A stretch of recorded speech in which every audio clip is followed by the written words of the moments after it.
Presiden Jokowi mengganti sejumlah menteri di Kabinet Indonesia Maju jelang akhir masa jabatannya. Posisi Yasona Lauli sebagai Menteri Hukum dan HAM digantikan politikus Gerindra Supratman Andi Aktas.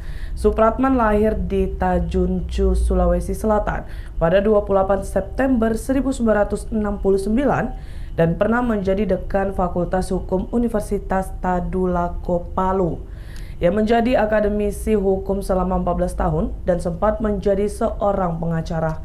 10 tahun terakhir, Supratman duduk sebagai anggota DPR RI yang ditempatkan di Komisi 3. Ia juga ditunjuk sebagai Ketua Badan Legislasi DPR RI sejak 2016, namun telah digantikan Wihadi Wiyanto jelang pelantikan sebagai menteri. Jabatan menteri ini akan diduduki Supratman Andi Aktas selama 2 bulan atau hingga 20 Oktober 2024 sebelum Prabowo dilantik menjadi presiden. Download Tribun X sekarang, menghadirkan lokal menjadi Indonesia.